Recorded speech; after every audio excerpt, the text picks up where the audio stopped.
Assalamualaikum warahmatullahi wabarakatuh. Perkenalkan, nama saya Heni Nurhayati. Di sini saya akan mempresentasikan tentang jurnal inovasi kebijakan dalam perspektif administrasi publik menuju terwujudnya Go Public Policy Government. Inovasi kebijakan dalam perspektif administrasi publik. Paradigma administrasi publik berdasarkan prinsip-prinsip New Public Service atau NPS merupakan representasi inovasi kebijakan. Prinsip-prinsip NPS tersebut yaitu yang pertama, menekankan pada konsep hubungan kepercayaan dan kolaborasi dengan sesama warga negara dan bukan hanya sebagai pelanggan. Yang kedua, kepentingan publik, menciptakan kepentingan dan tanggung jawab bersama. Yang ketiga, nilai pada pelayanan publik dan komitmen warga negara untuk membuat kontribusi. Yang keempat, berpikir strategis, bertindak demokratis. Yang kelima, akuntabilitas tidaklah sederhana. Selanjutnya, mengarahkan dengan membantu warga negara untuk mengartikulasikan dan memenuhi kepentingan bersama. Yang terakhir, menghargai orang dan tidak hanya fokus pada produktivitas saja. Selanjutnya, administrasi publik mensyaratkan inovasi kebijakan melalui terciptanya pengetahuan baru dalam bentuk inovasi kepentingan publik. Disinilah titik pentingnya kemampuan inovator dalam menerapkan kemampuan administrator dan skill berbasis teknikal. Dalam perspektif administrasi ini, inovasi kebijakan tidak hanya berfokus pada aspek perencanaan, pengorganisasian, pergerakan, dan pengawasan, tetapi juga terletak pada kemampuan inovator dalam menerapkan ilmu pengetahuan dan teknologi menjadi sebuah inovasi kebijakan. B. Kriteria inovasi kebijakan dalam perspektif administrasi publik. Yang pertama, ada inovasi kebijakan berdasarkan proses, yaitu inovasi yang dilakukan berdasarkan proses meliputi meningkatkan kualitas kerja dari berbagai stakeholder yang dilakukan secara efisien dan efektif.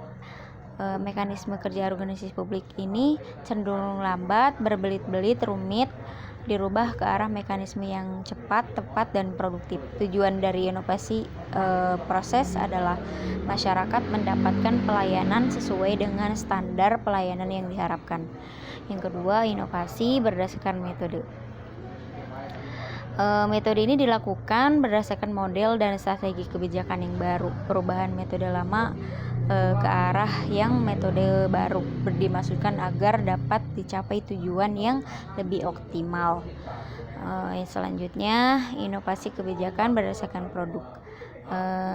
Penerapan inovasi berdasarkan produk ini dilakukan dengan memodifikasi berbagai produk-produk yang dihasilkan.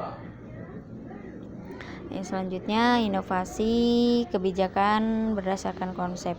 Organisasi publik ini perlu terus melakukan perubahan paradigma, ide, gagasan sebagai bagian inovasi yang dilakukan berdasarkan konsep organisasi untuk memecahkan permasalahan. Inovasi kebijakan berdasarkan ilmu pengetahuan dan teknologi (IPTEK). Penerapan inovasi IPTEK ini meliputi pembaharuan terhadap berbagai permasalahan yang dihadapi oleh organisasi seperti sistem organisasi, peralatan, dan skill aparatur. Hal tersebut menjadi tuntunan organisasi dalam menghadapi perubahan dan perkembangan masyarakat yang semakin dinamis. Yang F, inovasi kebijakan berdasarkan struktur organisasi. Struktur organisasi dilakukan agar organisasi mampu fleksibel terhadap perkembangan yang terjadi dalam organisasi itu sendiri. Yang G, inovasi kebijakan berdasarkan hubungan. Setiap organisasi terlebih sektor publik pasti berhubungan dengan pihak luar. Agar pencapaian tujuan dapat lebih mudah tercapai dan sumber daya yang digunakan dapat digunakan lebih cerdas dan efektif, maka organisasi perlu membina dan merangkai mekanisme hubungan yang dengan pihak luar dalam cara yang inovatif, saling menguntungkan dan saling memampukan. Yang H, inovasi kebijakan pengembangan sumber daya manusia. Secara prinsip inovasi, sumber daya manusia adalah faktor yang sangat penting karena aset utama organisasi adalah manusia.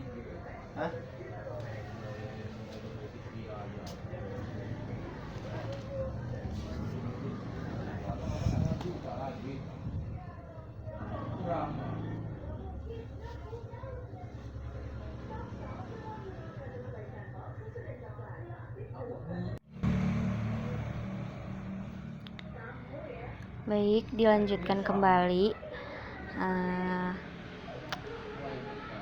Yang C, inovasi kebijakan menuju terwujudnya good policy governance.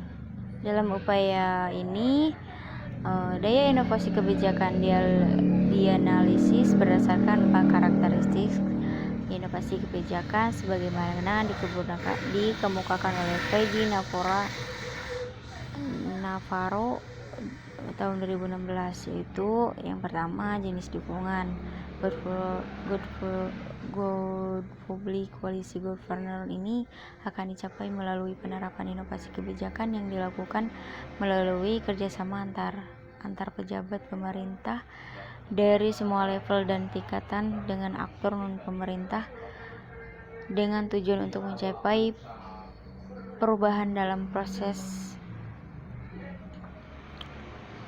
organisasi dan dukungan kreativitas. Yang kedua, manajemen inovasi, yaitu di sini dilakukan dalam bentuk penataan organisasi dan administrasi sebagai hasil dari kerjasama yang telah dilakukan dengan melibatkan sumber daya eksternal dan internal. Yang ketiga, jenis dan karakteristik hubungan inovasi kebijakan. Yang keempat, karakteristik dalam penerapan nilai. Tingkat keberhasilan inovasi kebijakan diperoleh melalui penerapan nilai yang bermanfaat bagi kepentingan publik.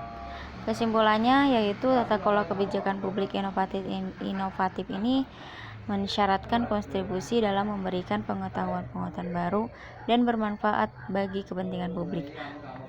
Publik sebagai pemilik kepentingan dari sebuah produk kebijakan yang inovatif menginginkan output kebijakan yang dapat memberikan faktor